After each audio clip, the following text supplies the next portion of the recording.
दोस्तों, इमेजिन करो तुम एक ऐसे प्लेनेट पर फंसे हो जहां तुम्हें पता भी नहीं है कि क्या हो रहा है, और उस प्लेनेट पर ऐसे जीव हैं जो तुम्हें देखकर भूख से पागल हो रहे हैं। तो आज की कहानी कुछ ऐसी ही है। आज की कहानी है डिस्टेंट मूवी की, और इसको सुनाने का अंदाज थोड़ा अलग है। चलो शुरू करते हैं। कहानी की शुरुआत होती है बोलास नाम की एक माइनिंग स्पेसशिप से, जिसमें कुछ मजदूर थे। ये लोग अपने क्रायोपॉड्स में लेटकर ये सफर कर रहे थे, जैसे हम ट्रेन में सोते हैं लॉन्ग जर्नी पर। लेकिन ये जर्नी था थोड़ा रिस्की, क्योंकि अंतरिक्ष में कुछ भी हो सकता है। तो एक दिन अचानक एक एस्टेरॉइड अपना रास्ता बदलकर सीधा बोलास की तरफ बढ़ने लगा, और ये एस्टेरॉइड कोई नॉर्मल नहीं था। वो तेजी से स्पेसशिप की तरफ आया और टक्कर हो गई। इस टक्कर की वजह से इमरजेंसी सिस्टम एक्टिवेट हो गया और क्रायोपॉड स्पेसशिप से अलग हो गए। अब ये पॉड स्पेस में फ्लोट करने लगे, और उनमें से एक पॉड में था एंडी। एंडी एक मजदूर जो अभी तक सपनों की दुनिया में था। उसे लियोनार्ड ने जगाया। लियोनार्ड कौन है? वो था स्पेसशिप का एआई सिस्टम। स्मार्ट था, समझदार था। उसने एंडी को शांत रहने को कहा और उसकी सेफ्टी का इंतजाम किया। लेकिन दिक्कत ये थी कि एंडी का क्रायोपॉड अब एक नए प्लेनेट की तरफ जा रहा था, और ये प्लेनेट कोई नॉर्मल नहीं था। इसका एटमॉस्फेयर ही अलग था। जब पॉड्स इस प्लेनेट के एटमॉस्फेयर में घुसे तो कुछ पॉड्स में आग लग गई,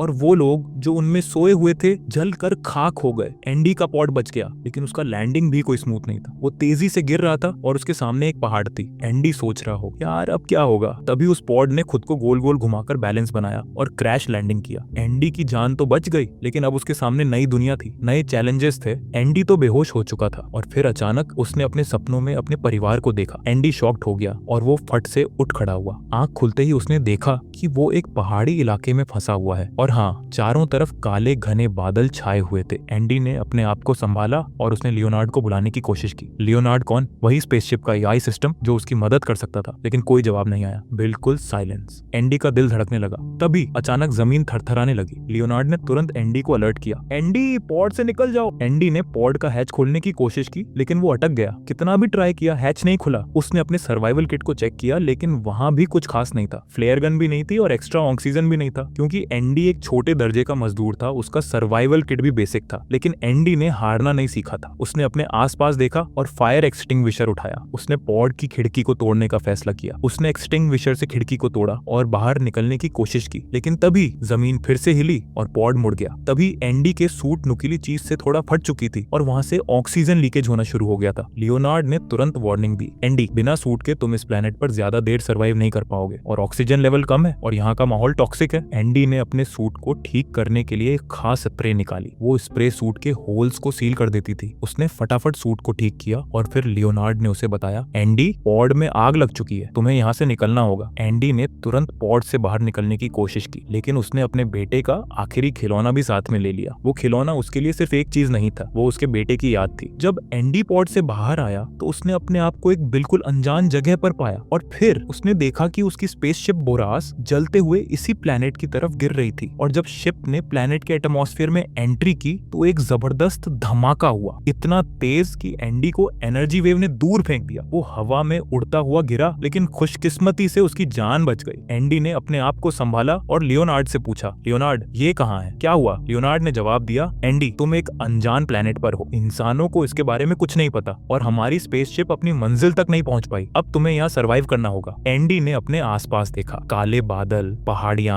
और बिल्कुल सुनसान। उसने अपने बेटे का खिलौना पकड़ा और सोचा अब क्या होगा। लेकिन एंडी जानता था कि अब उसके पास सिर्फ एक ही ऑप्शन है, सर्वाइव करना, और वो तैयार था। लेकिन उसकी जिंदगी में ट्विस्ट तब आया जब उसने दूर से एक रोशनी देखी। वो रोशनी की तरफ बढ़ने लगी जैसे कोई आवाज दे रही हो। रास्ते में उसने बोरस का मलबा देखा। वो स्पेसशिप का हिस्सा था जो क्रैश होने के बाद बिखर गया था। एंडी ने वहाँ एक और क्रायोपॉड देखा। उसने सोचा शायद कोई और बचा हुआ है। उसने पॉड से ऑक्सीजन टैंक निकालने की कोशिश की ताकि वो ज्यादा देर तक इस प्लेनेट पर सर्वाइव कर सके। लेकिन जब उसने पॉड खोला तो उसमें से एक लाश गिर गई। एंडी बुरी तरह डर गया, लेकिन उसने हिम्मत करके ऑक्सीजन टैंक निकाला, मगर वो टैंक खराब हो चुका था। अब एंडी के पास ऑक्सीजन कम था और उसकी परेशानी बढ़ गई। फिर भी एंडी ने रोशनी की तरफ चलना शुरू किया। रास्ते में उसने देखा कि उस पॉड पर किसी खूंखार जानवर के पंजों के निशान थे। एंडी का दिमाग हिल गया। उसने अपने आप को संभाला और आगे बढ़ा। जब एंडी उस रोशनी तक पहुंचा तो उसने एक और मजदूर देखा। उसका नाम था ड्वेन। ड्वेन को एंडी को देखकर बहुत खुशी हुई। दोनों ने बातचीत शुरू की। पता चला कि उनके पास खाने पीने के लिए कुछ खास नहीं है। ड्वेन ने बताया कि उनकी कंपनी ने पैसे बचाने के लिए छोटा रास्ता चुना था, लेकिन उस रास्ते पर एस्टेरॉइड्स थे। इसी वजह से जहाज क्रैश हो गया। ड्वेन कम्युनिकेशंस डिपार्टमेंट में काम करता था। उसने एंडी को बताया कि वो धरती पर सिग्नल भेजकर मदद मांगने वाला है, लेकिन उस सिग्नल को धरती तक पहुंचने में 8 महीने लगेंगे, और अगर सबसे तेज रेस्क्यू शिप भी भेजी गई तो भी उन्हें यहाँ तक पहुंचने में कम से कम 2 साल लगेगा। ड्वेन ने कहा कि उन्हें साउथ डायरेक्शन में जाकर बोरास का दूसरा मलबा ढूंढना होगा, वहां पर जिंदगी गुजारने के लिए जरूरी चीजें मिल सकती हैं। ये सब सुनकर एंडी का दिल टूट गया। 2 साल इस प्लेनेट पर, लेकिन ड्वेन ने उसे हौसला दिया, एंडी हिम्मत मत हार, हम यहाँ से निकल जाएंगे। तभी अचानक एंडी के पैर लगने से ड्वेन के सिस्टम की एक तार निकल गई। एंडी ने उसे जोड़ने के लिए झुका और तभी एक खूंखार जानवर एक ही पल में ड्वेन को उठाकर ले गया। एंडी को समझ ही नहीं आया कि क्या हुआ, वो शॉक में था। ड्वेन कहाँ गया? उसने धरती पर सिग्नल भेज दिया और ड्वेन की बंदूक उठा ली। अब वो अकेला था और उसके ऑक्सीजन टैंक में ऑक्सीजन कम थी, लेकिन उसने हार नहीं मानी। वो बोरास का दूसरा हिस्सा ढूंढने निकल पड़ा। कुछ ही देर बाद उसके रेडियो पर एक आवाज आई। एंडी ने जवाब दिया, हेलो, मैं एंडी हूँ, तुम कौन हो? और फिर रेडियो पर से जवाब आया, मैं हूँ नाओमी।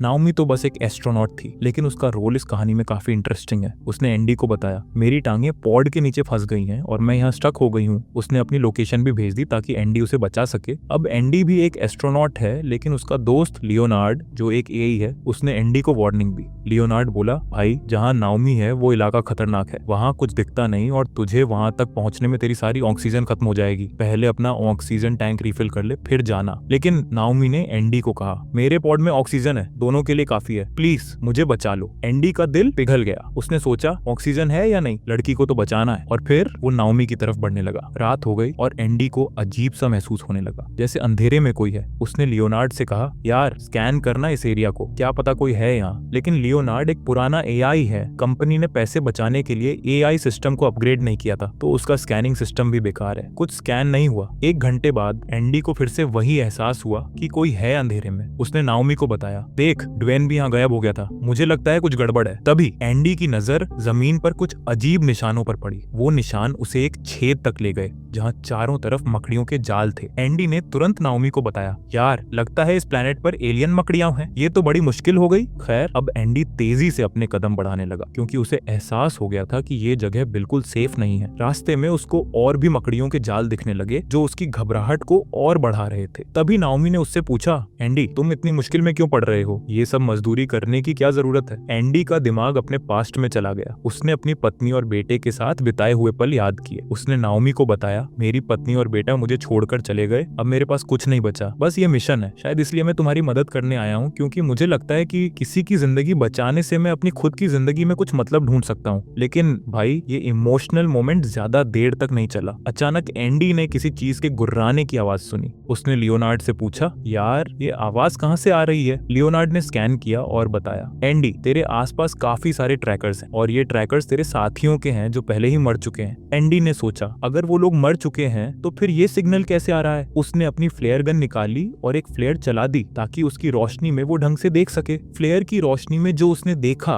वो देखकर उसके पैरों तले जमीन खिसक गई। उसके सामने एक बड़ी सी मकड़ी थी जिसकी बिच्छू जैसी छोटी सी पूंछ थी। एंडी ने सोचा, यार अब तो खत्म, लेकिन किस्मत ने उसका साथ दिया और वो इतनी ऊपर से गिरने के बाद भी बच गया। उधर वो मकड़ी ऊपर से गुर्रा रही थी लेकिन नीचे नहीं कूदी। एंडी ने तुरंत नाओमी को रेडियो पर बताया, नाओमी ये मकड़ियां बहुत खतरनाक हैं और ये ट्रैकर्स जो मुझे दिख रहे हैं वो मेरे साथियों के हैं जिन्हें ये मकड़ियां खा गई हैं। अब ये सिग्नल उनके पेट से आ रहा है। तभी एंडी ने नोटिस किया कि उसके सूट से ऑक्सीजन लीक हो रहा है। उसने अपनी स्प्रे निकाली और लीकेज को बंद कर दिया, लेकिन अभी उसका टेंशन खत्म नहीं हुआ था। अचानक उसने रेडियो पर ड्वेन की आवाज सुनी। ड्वेन ने कहा, एंडी मैं इन मकड़ियों के बीच में फंस गया हूँ, मुझे मदद चाहिए। नाओमी ने एंडी से कहा, एंडी तुम्हें ड्वेन की मदद करनी चाहिए। लेकिन एंडी का जीपीएस खराब हो गया था और उसे समझ नहीं आ रहा था कि ड्वेन तक कैसे पहुंचे। तब नाओमी ने उसे रेडियो पर रास्ता बताया, एंडी तुम्हें नॉर्थ ईस्ट की तरफ जाना होगा, वहां से तुम ड्वेन तक पहुंच सकते हो। एंडी ने सोचा, अब तो कुछ भी हो जाए ड्वेन को बचाना है। उसने अपना ऑक्सीजन चेक किया और फिर तेजी से ड्वेन की तरफ बढ़ने लगा। रास्ते में उसको और भी मकड़ियों के जाल दिखे, लेकिन अब उसका डर कम हो गया था। उसने अपने आप से कहा, एंडी अब डरने का टाइम नहीं है, ड्वेन की जिंदगी तेरे हाथ में है। तो अब एंडी ड्वेन की तरफ बढ़ रहा है, लेकिन रास्ते में उसको और भी खतरों का सामना करना होगा। आखिरकार एंडी ड्वेन तक पहुंच गया, लेकिन तब तक वह मकड़ियों से घिर चुका था। ड्वेन ने चिल्लाकर कहा, एंडी मेरे पास एक प्लान है, लेकिन इससे पहले कि वो अपना प्लान बताता, एक मकड़ी ने ड्वेन पर हमला कर दिया। एंडी तुरंत एक पॉड के पीछे छिप गया और उसने अपनी आंखों से देखा कि मकड़ी ने ड्वेन को बेरहमी से मारकर खा लिया। लेकिन मकड़ियां इतने में ही नहीं रुकने वाली थी। एक और मकड़ी एंडी की सुगंध लेकर उसकी तरफ बढ़ रही थी। तभी नाओमी ने पास के ही एक दूसरे पॉड की लाइट जला दी, जिससे मकड़ी का ध्यान भटक गया। एंडी ने मौका देखा और किसी दूसरे पॉड में छिप गया, लेकिन उसी पॉड में नाओमी ने गलती से लाइट्स जला दी। तभी एंडी को उस पॉड में एक लाश दिखाई दी जो उसके एक और साथी की थी। एंडी ये देखकर डर गया, लेकिन उसने अपने आप को संभाला। उसने नाओमी को रेडियो पर बताया, नाओमी पॉड की लाइट बंद कर दो वरना मकड़ियां यहाँ आ जाएंगी। लेकिन नाओमी के दिमाग में कुछ और ही चल रहा था। उसने एक ही बार में सभी पॉड्स की लाइट जला दी, जिससे मकड़ियां पॉड्स की तरफ आकर्षित हो गईं। एंडी ने सोचा, यार ये क्या कर दिया, लेकिन उसने मौका देखा और भाग निकला। फिर भी एक मकड़ी उसके पीछे आ गई। एंडी तेजी से भागता रहा और आखिर में एक धुंधले इलाके में पहुंच गया। तब एंडी ने नाओमी को रेडियो पर कहा, नाओमी जल्दी से जल्दी अपने पॉड से बाहर आओ, अभी मौका है। लेकिन नाओमी अब भी फंसी हुई थी, वह काफी घबरा गई थी। एंडी ने उसे प्यार से एक गाना सुनाया जो वह अपनी बीती जिंदगी में अक्सर गाया करता था। गाना सुनकर नाओमी थोड़ी सी हिम्मत जुटा पाई। उसने कहा, एंडी ड्वेन मर चुका है, अब इस प्लेनेट पर सिर्फ 2 ही लोग जिंदा बचे हैं, तुम और मैं। एंडी जब धुंधले इलाके से निकल रहा था तो उसने सोचा, अब मकड़ियों ने मेरा पीछा क्यों छोड़ दिया। तभी उसके सामने बैंगनी रंग के बेहद सुंदर जुगनू का झुंड आया। एंडी एक पल के लिए वहीं थम गया उन जुगनुओं की खूबसूरती देखकर, लेकिन अचानक वे सभी जुगनू गुस्से से लाल हो गए और उन्होंने एंडी पर हमला कर दिया। एंडी जैसे तैसे अपनी जान बचाकर वहां से बाहर निकला। नाओमी ने रेडियो पर कहा, एंडी हो सकता है मकड़ियां जुगनुओं से डरती हों, इसीलिए उन्होंने तुम्हारा पीछा नहीं किया। एंडी ने सोचा, शायद ये बात सही है, लेकिन इससे पहले कि वह कुछ कहता, अचानक जमीन से एक विशाल जानवर का मुंह बाहर निकला और एक ही बार में एंडी को निकल गया। उसी पल एंडी की आंखों के सामने उसके परिवार की यादें घूमने लगी। उसने अपनी पत्नी और बेटे को याद किया और सोचा, क्या मैं अभी मरने वाला हूँ। लेकिन एंडी के अंदर हिम्मत थी। उसने लियोनार्ड से मदद मांगी। लियोनार्ड ने एंडी के सूट से एक जहरीली गैस छोड़ दी, जिस वजह से उस जानवर का पेट अंदर से जलने लगा। जानवर ने उसी पल उल्टी करके एंडी को बाहर फेंक दिया। एंडी लड़खड़ाता हुआ आगे बढ़ा और एक गुफा जैसी जगह पर गिर गया। वहां जुगनू का झुंड था जो उसी पल उस पर हमला करने लगा। एंडी ने तुरंत भागकर दूसरी तरफ से बाहर निकलने की कोशिश की। जुगनू ने उसका पीछा नहीं किया और कुछ देर में एंडी एक सुरक्षित जगह पर पहुंच गया। अब एंडी के सूट में ऑक्सीजन काफी कम बची थी। उसने सोचा, जहाज के दूसरे हिस्से पर जाना चाहिए, लेकिन मुझे नाओमी को बचाना है। तो वह जहाज की तरफ जाने की बजाय नाओमी की तरफ बढ़ने लगा। नाओमी अभी भी अपने पॉड में फंसी हुई थी। एंडी ने रेडियो पर कहा, नाओमी मैं आ रहा हूँ, बस थोड़ा और टाइम दो, हम दोनों इस प्लेनेट से निकल जाएंगे। लेकिन अब एंडी के सामने एक और मुश्किल थी। ऑक्सीजन कम है और रास्ते में मकड़ियां और जुगनू का खतरा है। आखिरकार जैसे ही एंडी नाओमी तक पहुंचा, उसी पल उसकी ऑक्सीजन खत्म हो गई। नाओमी ने तुरंत अपने ऑक्सीजन टैंक से एंडी को ऑक्सीजन दी और उसकी सांस थोड़ी सी नॉर्मल हुई। एंडी ने नाओमी की फंसी हुई टांगे निकालने की कोशिश की, लेकिन उसके शरीर में इतनी ताकत नहीं बची थी। उसने अपनी पूरी हिम्मत लगाई और कुछ औजार की मदद से जैसे तैसे नाओमी को आजाद किया। दोनों तुरंत पॉड से बाहर आ गए। एंडी ने एक लोहे का टुकड़ा नाओमी की टांग से बांध दिया ताकि उसे चलने में सहारा मिल सके। नाओमी ने मुस्कुराकर उसका शुक्रिया अदा किया। एंडी, तुम जहाज में जाने की बजाय मुझे बचाने आए, तुम्हारे बिना मैं यहाँ से निकल नहीं पाती। एंडी ने भी मुस्कुराकर कहा, अभी कुछ नहीं हुआ है नाओमी, हम दोनों को इस प्लेनेट से निकलना है। कुछ ही पलों में मकड़ियों का झुंड वहाँ आ पहुंचा। उन्हें देखकर एंडी और नाओमी भाग निकले। कुछ देर दौड़ने के बाद वे दोनों थककर गिर गए। एक मकड़ी उन पर हमला करने को तैयार थी, लेकिन नाओमी ने तुरंत अपनी फ्लेयर गन निकाली और उस पर एक फ्लेयर चला दी। फ्लेयर की रोशनी और गर्मी से मकड़ी घबरा गई और फ्लेयर गन की तरफ भागने लगी। इस मौके का फायदा उठाकर एंडी और नाओमी बोरास के दूसरे हिस्से में पहुंच गए, लेकिन अब उनके सामने नई मुश्किल थी। नाओमी से दरवाजा बंद नहीं हो रहा था। कंट्रोल सिस्टम में गड़बड़ आ गई थी। नाओमी ने काफी कोशिश की और आखिर में दरवाजा बंद करने में कामयाब हुई। इसी दौरान एक मकड़ी दरवाजे के बीच में फंसकर मर गई, लेकिन अब मकड़ियों का झुंड जोर जोर से दरवाजे पर हमला करने लगा। एंडी और नाओमी शिप के अंदर वाले हिस्सों में छिप गए। वहाँ इमरजेंसी लाइट्स चल रही थीं, जिसका मतलब था कि बैकअप जनरेटर अब भी काम कर रहा है। नाओमी को जहाज के सभी रास्ते पता थे, इसीलिए वह आगे बढ़ी। एंडी, जो शिप के बारे में ज्यादा कुछ नहीं जानता था, उसने नाओमी के पीछे चलना शुरू कर दिया। कुछ ही देर में उन्हें एक कैबिन मिली जिसमें ऑक्सीजन और जरूरी सामान मौजूद था। उस कैबिन में अचानक उन्हें खून दिखाई दिया। एंडी और नाओमी समझ गए कि एक मकड़ी जहाज में घुस चुकी है। वे दोनों तुरंत छिप गए और मकड़ी को देखा। मकड़ी ने एक अंडा दिया और उसे जालों से ढक दिया। उसने अंडे के साथ एक लाश भी रखी जो उसका खाना लग रही थी। यह सब देखकर एंडी डर गया। उसने सोचा, क्या ये मकड़ियां अपने अंडों के लिए इंसानों को खाती हैं? मकड़ी को उनके वहां होने का एहसास नहीं हुआ और वह चुपचाप वहाँ से चली गई। एंडी ने नाओमी से कहा, नाओमी हमें यहाँ से निकलना होगा, अगर ये मकड़ियाँ हमें ढूंढ लें तो हमारा भी वही हाल होगा जो ड्वेन का हो। नाओमी ने कहा, हाँ लेकिन पहले हमें ऑक्सीजन और जरूरी सप्लाई इकट्ठा करनी होगी, वरना हम जिंदा नहीं बच पाएंगे। दोनों ने कैबिन में मौजूद सप्लाई को चेक किया और अपने साथ लेने लायक चीजें इकट्ठा की। तभी उन्हें रेडियो पर लियोनार्ड की आवाज सुनाई दी। लियोनार्ड ने कहा, एंडी मैंने जहाज के सिस्टम्स को ठीक कर दिया है, तुम दोनों कंट्रोल रूम तक पहुंचो, मैं तुम्हें इस प्लेनेट से निकलने का रास्ता दिखाऊंगा। एंडी ने कहा, लियोनार्ड तुमने हमें बचाया, अब हम कंट्रोल रूम की तरफ बढ़ रहे हैं। लेकिन रास्ते में उन्हें मकड़ियों और उनके अंडों का खतरा था। नाओमी और एंडी दोनों एक खतरनाक जगह से बाहर निकले ही थे कि पीछे से एक और मकड़ी ने उन पर हमला कर दिया। एंडी जो अपनी रिफ्लेक्सेस में फर्स्ट था, उसने तुरंत नाओमी को पकड़ा और एक कमरे में घुस गया। दरवाजा अंदर से लॉक लगाया और उसने सोचा शुक्र है अब सेफ है, लेकिन नाओमी ने उसे थोड़ा रियलिटी चेक दिया। एंडी हम गलती से बाहर आ गए हैं, ये कमरा सेफ नहीं है। ये सुनते ही एंडी का गुस्सा आग की तरह भड़क उठा। उसने लोहे का सरिया उठाया और दरवाजा पीटने लगा, लेकिन अब कोई फायदा नहीं था। कमरे में ऑक्सीजन थी तो दोनों ने अपने हेलमेट्स उतार दिए और एक दूसरे के सामने बैठकर बातें करने लगे। एंडी ने अपने फोन से नाओमी को अपनी पत्नी और बेटे की वीडियो दिखाई। उसने बताया कि वे सब एंडी की बर्थडे पार्टी से वापस आ रहे थे, तभी एक भयानक एक्सीडेंट हुआ। उसमें उसकी पत्नी और बच्चा दोनों मर गए, लेकिन एंडी कैसे बच गया यह उसे खुद नहीं पता। एंडी ने कहा, मेरी जिंदगी अब बेमतलब हो चुकी है, कोई मकसद नहीं है। नाओमी ने उसे समझाया, एंडी तुमने मेरी जान बचाई है, शायद इसीलिए तुम जिंदा हो। कभी इस एंगल से सोचा है? नाओमी ने अपनी बात जोड़ते हुए कहा कि उसका लोगों पर से विश्वास उठ चुका था, लेकिन एंडी को देखकर उसकी उम्मीद फिर से जग उठी है। ये कहकर उसने एंडी को गले लगा लिया। तभी उसकी नजर एंडी के सूट पर चिपके जुगनुओं पर पड़ी और फिर मकड़ी ने दरवाजा तोड़ दिया और अंदर घुस आई। नाओमी ने तुरंत जुगनुओं का छत्ता तोड़कर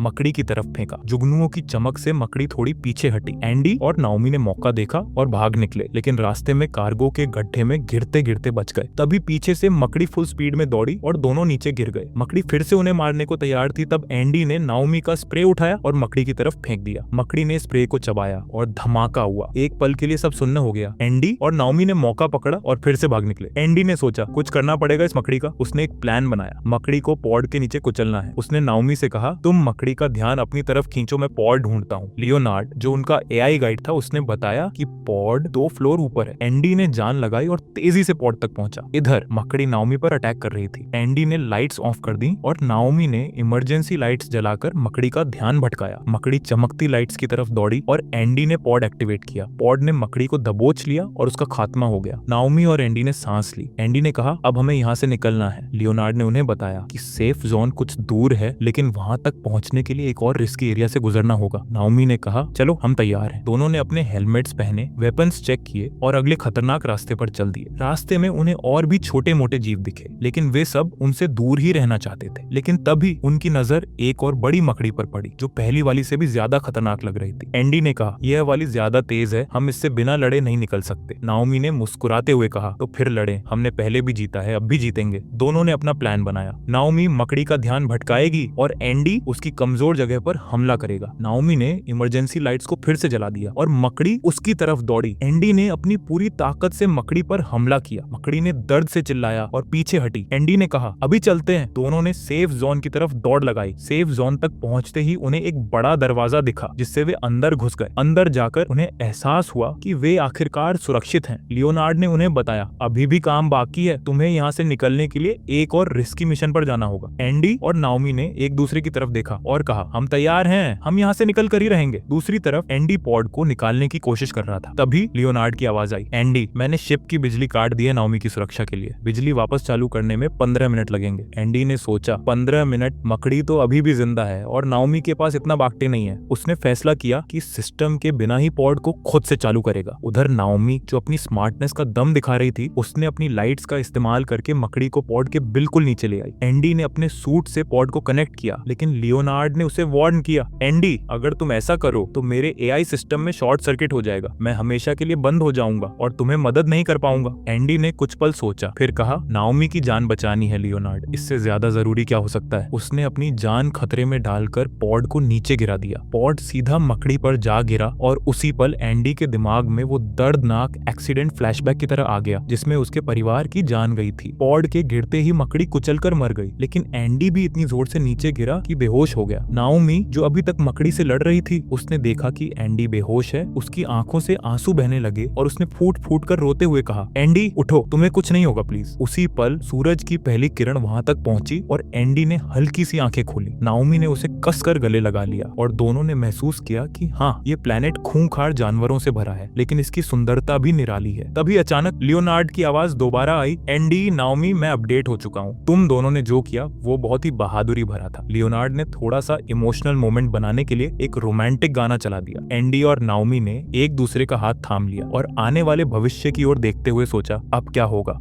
दोस्तों, अगर आपको मेरे एक्सप्लेनेशंस पसंद आए हैं तो वीडियो को एक लाइक जरूर करें और ऐसे ही मजेदार मूवी एक्सप्लेनेशंस के लिए मेरे चैनल को सब्सक्राइब करना ना भूलें। साथ ही कमेंट करके बताइए कि वीडियो आपको कैसा लगा और अगली बार किस मूवी का एक्सप्लेनेशन देखना चाहेंगे। मैं फिर मिलूंगा अगली बार एक और धमाकेदार कहानी के साथ। तब तक के लिए बाय बाय।